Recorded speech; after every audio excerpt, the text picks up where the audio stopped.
This show is produced by the Hartman Media Company. For more information and links to all our great podcasts, visit hartmanmedia.com. Welcome to the AIPIS show for accredited income property investment specialists and those who aspire to be. If you're a real estate, mortgage, or financial professional, this is the place for you. We'll explore innovative investment analysis, sales, marketing, and income-generating strategies for the most historically proven wealth creator, income property. Learn from the experts as they show you how to build a better business and a better life. So you all know build to rent is a huge trend. We've reported on that for many, many years. Institutional players are making a bigger and bigger mark on the real estate market. However, the question is always, compared to what? Compared to the overall housing stock, they're still a very small player, but they are getting bigger and bigger. And it's really important to talk about this trend. So we have a great guest to do that today. Richard Ross, CEO of Quinn Residences. They started only about 5 years ago. They have just over 5,000 homes, purpose-built, build to rent. We're going to talk about some really interesting rental and price appreciation trends and why this asset class is the right place to be. Richard, welcome. How are you? I'm well. Thank you, Jason. Glad to be here. I appreciate you having me on the show. My pleasure. You're coming to us from Atlanta, and you are looking to raise a whole bunch more money and get another 5,000 units under your belt, I hear. That's correct. We are already well along in the process. Fantastic. So just broadly speaking, Richard, what makes you and your competitors in the space so bullish about single-family rental properties? So there's a couple things, Jason, that are driving the business today and have been for the last, let's say, 10 years, but really the last 5 pre-pandemic. And that is a shortage of supply of affordable, what I would call reasonably priced housing in this country. Depending on who you believe, there's a shortage somewhere between 3 and 6 million homes in this country, meaning we haven't built enough homes since the GFC, right? Since the great financial crisis. So there's a shortage of supply. Yep. Then you turn to the demand side, right? And you have aging millennials. Right. Millennials are turning 30, mid-30s, late 30s. Oh, hey, the oldest millennial is 43 now. So yeah, there you go. Anymore. And they're having children later. Yeah. Right. And typically, right, young people live in an apartment for the early stages of their life, whether that's from 25 to 30. And so that cohort is aging. So they're coming out of apartments. Forget the pandemic. This is all before the pandemic when we started this business.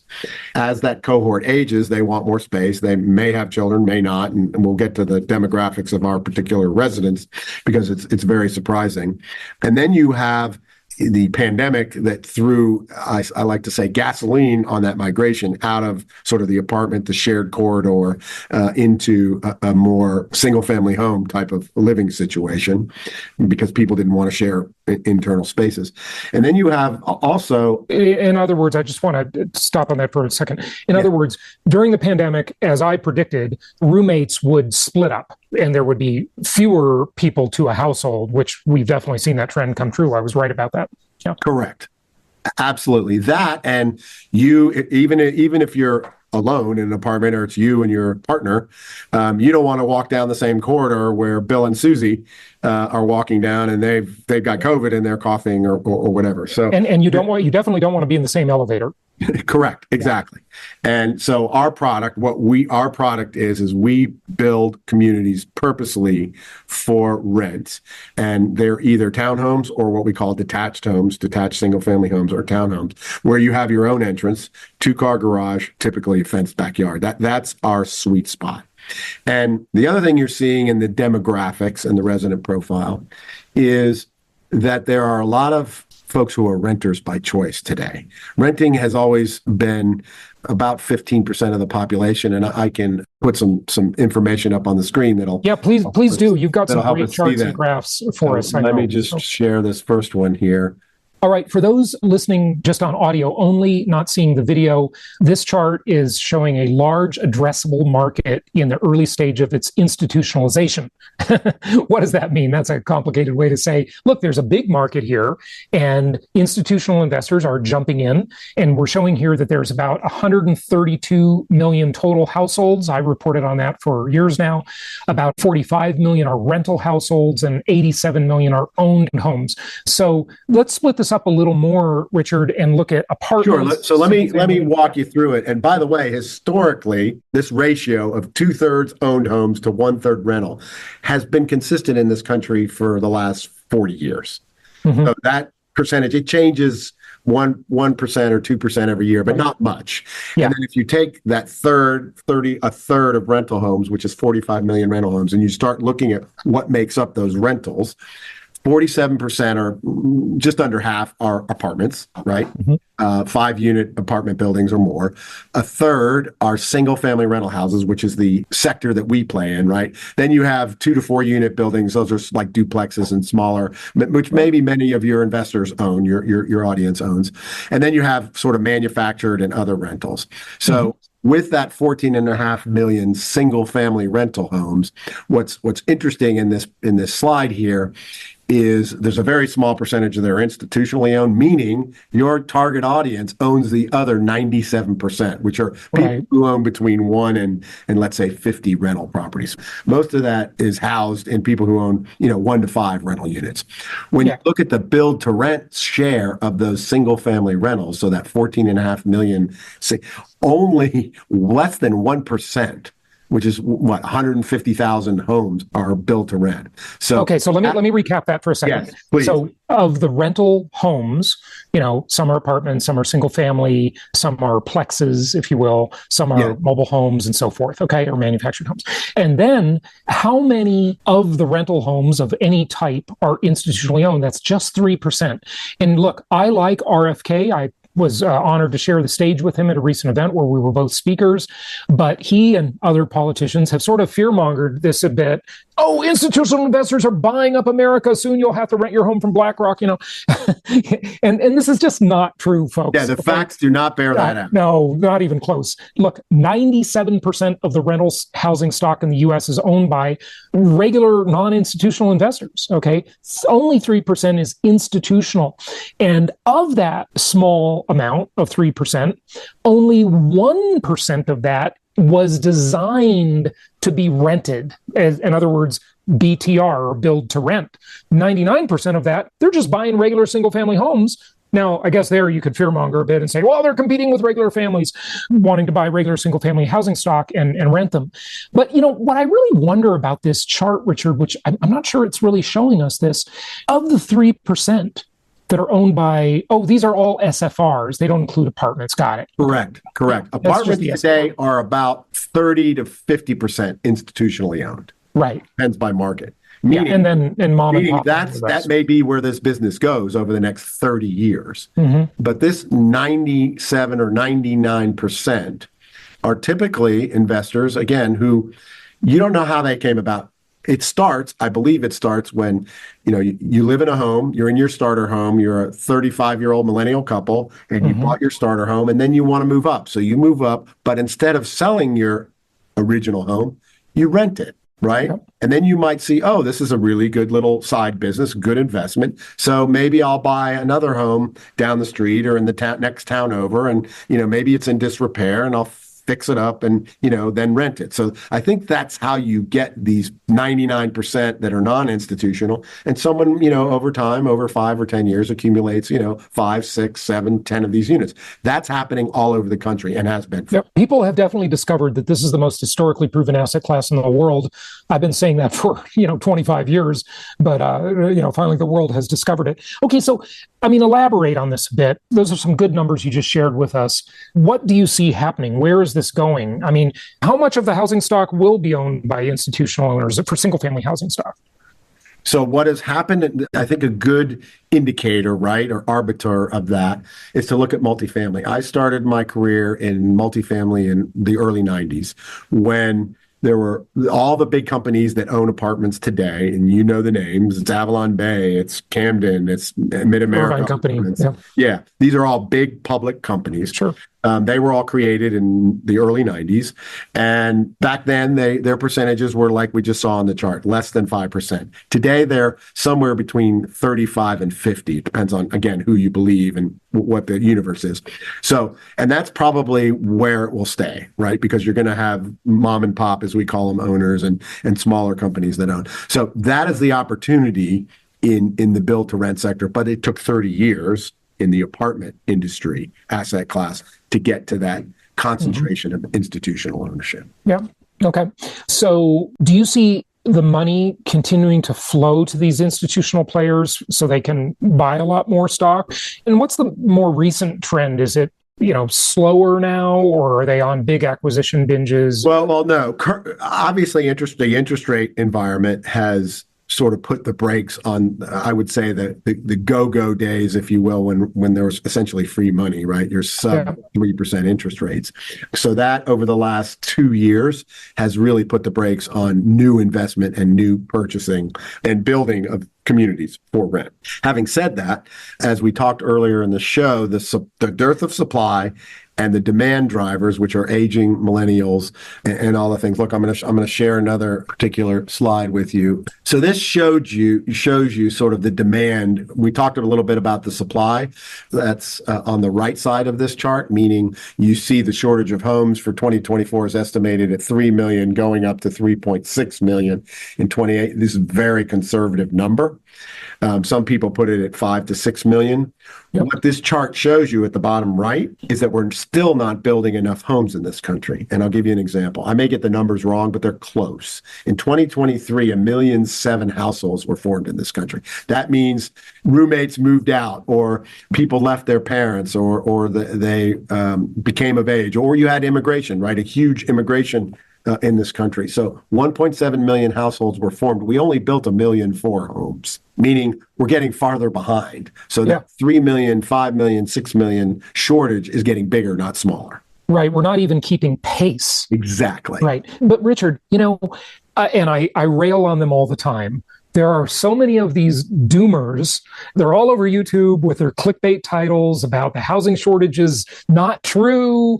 They say that there's ample supply, there's going to be a crash and all of this stuff. I mean, what do you say to that? I know it's not true because I have firsthand experience every day, for decades in seeing how this is playing out. But, there are some that manage to spin the statistics and, sort of spin doctor the numbers and make you think there's not a housing shortage. Right. I think what you have to base it on is the hard facts. And that is, we know, the Census Bureau puts out this data. They spend a lot of our taxpayer dollars on accumulating it. And it's very clear how many households are formed and how many homes there are. And it's very clear there's a shortage. And I'll give you just a very straightforward answer. And one more thing I'll add to that. It's very clear that it's going to get a lot worse before it gets better. Go ahead. Correct. Because people are aging. And when people, as the population ages, so in the slide I'm showing in the upper left, you see the average age of people 35 to 44 who are our residents. That's who typically, our average age is 38 years old. So they're renting your single family homes. Right. Yes. Your average renter. Our average resident is 39 years old. You see how that's continuing to grow. So those people are coming out of apartments or mom and dad, right, living with parents and moving into our homes, which is the demand side of the equation. Yeah. And so let me speak to that demand side for a moment. The demand is huge. The demographics coming at the rental housing market are nothing short of phenomenal. I said that in 2010. I renewed that again in 2020. Every decade I try and make some big macro prediction like that, and it's absolutely still true. But one of the things that people fail to realize is that, during the Great Recession or the global financial crisis, whatever you want to call it, we heard a lot about shadow supply, shadow inventory, right? All of these houses that were in distress that were going to hit the market, and they ultimately did, and there was price discovery, and, we've recovered from that a long time ago. But what we have now is we have lots of shadow demand. of all these people living at home with their parents. I mean, it's huge numbers. I've done studies on this. I've shared it on the show before. These are giant numbers of people living at home with their parents until much later in life. I'm single, and I cannot believe how it's changed from when I was in my 20s, seeing, these different women I date that are like in their 30s. They're living at home with their parents. I mean, that would have never been the way it was when I was in my 20s, right? They all moved out after college, could afford a place of their own, bought a condo or rented one, or an apartment. They didn't live at home with their parents. So these people eventually move out and they do some adulting. I love that expression, adulting. Right. And they get their own home and they form their own household. And that represents a huge amount of shadow demand for an undersupplied market. And that's just one area of shadow demand, the living at home population cohort. Right. And then when those people make the decision, right, to leave home, let's just use that, your example. Or their parents make the decision. Right. So back in the day when I was a young man and, I left home, you bought a house. I mean, that was just the American dream. You buy a house. Well, they can't do that now for a couple of reasons. Down payment. 20% down payment, typically, unless you get some sort of federal assistance. Got to have a credit score. Well, not if you have an FHA loan. I mean, all right, so 5%. Yeah. All right, but the average starter home now is $400,000, so there's still an out of pocket. Yep. You got to have a credit score, right? And so what is driving the demand side of our business is, when you look, we deal in starter homes, right, Jason? So we're talking a home that costs anywhere from $300,000 to $400,000. Which is funny that we call that a starter home nowadays. But correct. Yeah. My first home was $84,000. Yeah, right. But having said that, we deal in starter homes. And what we found is our homes, same exact home. So if you take one of our homes and put it next to a retail, as we call it, a starter home that somebody wants to buy, we're, depending on the location, somewhere between 40 and 60% less per month rent one of our homes than to buy the same exact home. Do you have some analysis on that? Before we do that, I want to talk about why you're less expensive, okay? Yep. But I want to look at this other part of the chart you have on the screen here that shows, let's look at migration, okay? So talk about the migration. Well, this just shows, because we're focused in the domestic and international migration. Right. The Southeast is primarily, the South is where the migration is from, right? Yeah. So within the country, everybody's moving south. Right. You meant where the migration is going. Yes. And it's coming from, in particular, the Northeast and the high-tax states also, and the West, California. Californians are moving to Nevada. They're moving to Texas, right?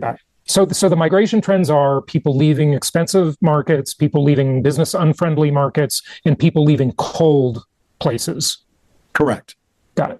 And they're coming to places that offer a different climate, a different employment prospect, and a different tax structure.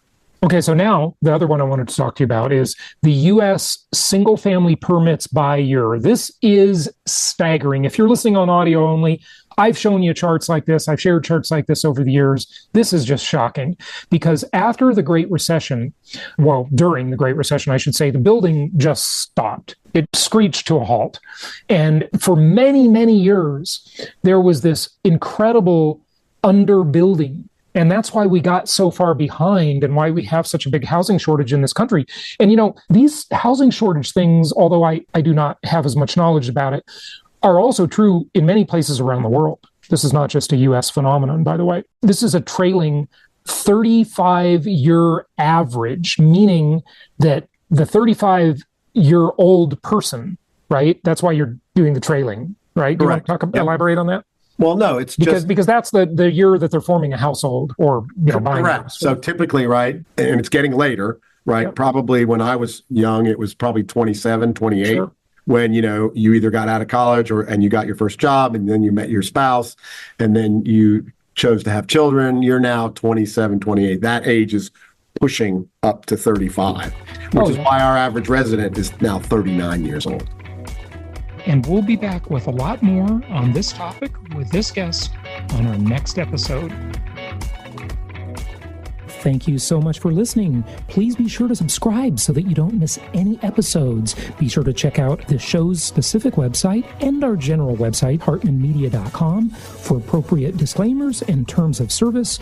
Remember that guest opinions are their own, and if you require specific legal or tax advice or advice in any other specialized area, please consult an appropriate professional.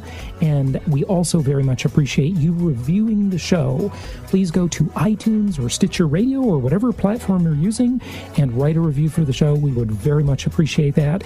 And be sure to make it official and subscribe so you do not miss any episodes. We look forward to seeing you on the next episode.